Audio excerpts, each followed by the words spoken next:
महाभारत के विभिन्न विषयों पर हम समय समय पर वीडियोस लाते ही रहते हैं और आज जिस विषय पर हम ये वीडियो बना रहे हैं इसको जानने की जिज्ञासा हमें भी बहुत थी। महाभारत में अर्जुन के गांडीव, कर्ण के कवच कुंडल और विजय धनुष तथा श्री कृष्ण के सुदर्शन चक्र का उल्लेख कई बार आता है और उन पर हम वीडियोस भी बना चुके हैं। पर श्री कृष्ण, अर्जुन और कर्ण की मृत्यु के बाद ये सब अस्त्र शस्त्र और कवच कहाँ गए? आज का हमारा वीडियो इसी विषय पर है। स्वागत है। ओम गणपति सनातन धर्म से संबंधित रोचक और ज्ञानवर्धक वृतांत सीधे हमारे धर्म ग्रंथों से आप तक लाता है। हमें प्रोत्साहित करने के लिए सब्सक्राइब और वीडियो को लाइक जरूर करें और बेल आइकन दबाना ना भूलें। हमारे इंस्टाग्राम ओम गणपति पर चाहे तो फॉलो कर सकते हैं। आइए अब चलते हैं वीडियो की ओर। सबसे पहले बात करते हैं अर्जुन के गांडीव धनुष की। पांडवों ने जब धर्म की इच्छा से अपना राज्य छोड़कर महाप्रस्थान करने का निश्चय कर लिया था, तब उन्होंने सब कुछ त्याग कर वल्कल धारण किए और वहां से यात्रा के लिए निकल पड़े।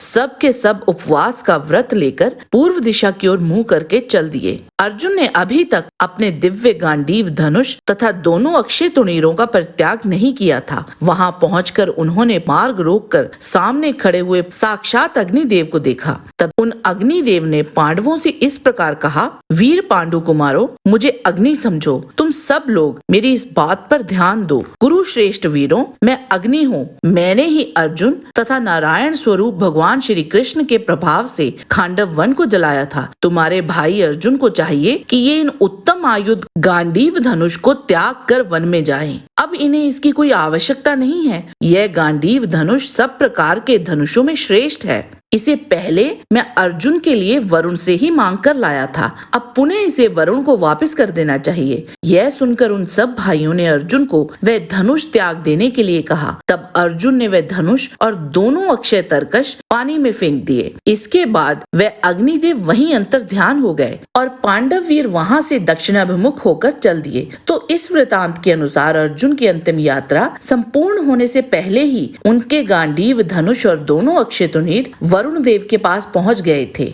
अब बात करते हैं कर्ण के कवच और कुंडल के बारे में। जब कुंती ने जिज्ञासावश ऋषि दुर्वासा के दिए हुए मंत्र का सूर्यदेव का आह्वान कर उपयोग किया था, तब सूर्यदेव वहां प्रकट हो गए और उनसे कुंती को कर्ण पुत्र रूप में प्राप्त हुआ। पर इससे पहले कुंती ने सूर्यदेव से मांगा था कि यदि आपसे मुझे पुत्र की प्राप्ति हो तो वह महाबाहु, महाबली तथा कवच और कुंडल से विभूषित शूरवीर हो। तब सूर्यदेव ने कहा था कि तुम्हारा पुत्र महाबाहु, कुंडलधारी तथा दिव्य कवच धारण करने वाला होगा। उसके कुंडल और कवच दोनों अमृतमय होंगे। आगे चलकर हर दिन की ही तरह कर्ण सूर्यदेव की पूजा अर्चना करने में व्यस्त थे। तभी वहां एक ब्राह्मण का आगमन हुआ। कर्ण ने उन्हें प्रणाम किया और उनसे कहा, आप मुझे बताओ कि मैं आपको क्या दे सकता हूँ। आप कुछ भी मांग लें। उस ब्राह्मण ने कर्ण से उसके कवच कुंडल मांग लिए। पहले कर्ण ने उनको मना कर दिया और बोले, इनके अतिरिक्त कुछ भी मांग लो। वह ब्राह्मण कवच कुंडल लेने पर अड़े ही रहे। तब कर्ण बोले,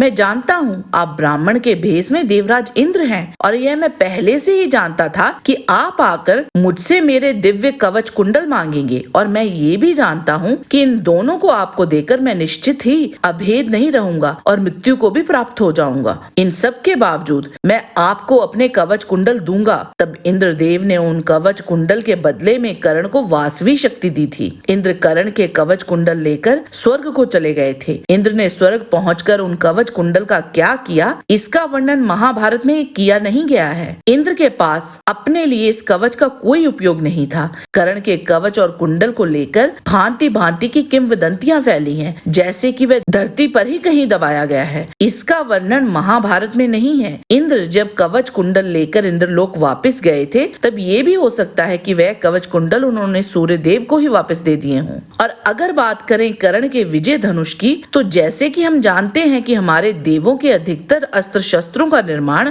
विश्वकर्मा जी ने ही किया था और विजय धनुष का निर्माण उन्होंने देवराज इंद्र के लिए ही किया था। कुछ समय इसका उपयोग करने के उपरांत इंद्रदेव ने ये धनुष परशुराम जी को दे दिया था। परशुराम जी से ये धनुष कर्ण के पास आया। कर्ण की मृत्यु के उपरांत साथ ये धनुष कहाँ गया इसका विवरण महाभारत में कहीं नहीं है, पर हाँ किसी भी योद्धा की मृत्यु के उपरांत उसके दिव्य आयुध अपने पूर्व स्वामी के पास ही पहुँचते हैं। इसका अर्थ है कि ये धनुष परशुराम जी के पास ही वापस चला गया होगा। आइए जानते हैं अब श्री कृष्ण के सुदर्शन चक्र के बारे में। भागवत पुराण स्कंद 11 के अध्याय 30 के अनुसार जब श्री कृष्ण एक बहिलिये द्वारा अति घायल कर दिए गए थे, तब उनको ढूंढता हुआ उनका सारथी दारुक वहां आ पहुंचा। दारुक ने वहां जाकर देखा कि भगवान श्री कृष्ण पीपल के वृक्ष के नीचे आसन लगाए बैठे हैं। उन्हें देखकर दारुक के हृदय में प्रेम की बाढ़ आ गई। वह रथ से कूदकर भगवान के चरणों पर गिर पड़ा कि उसके सामने ही भगवान का गरुड़ ध्वज रथ पताका घोड़ों के साथ आकाश में उड़ गया। उसके पीछे पीछे भगवान के दिव्य आयुध भी चले गए। यह देखकर दारुक के आश्चर्य की सीमा न रही। तब भगवान ने उससे कहा, दारुक अब तुम द्वारका चले जाओ और मेरे स्वधाम गमन की बात कहो। इस वृतांत से हमें ये ज्ञात होता है कि श्री कृष्ण समस्त अस्त्र शस्त्र जिनमें सुदर्शन चक्र भी था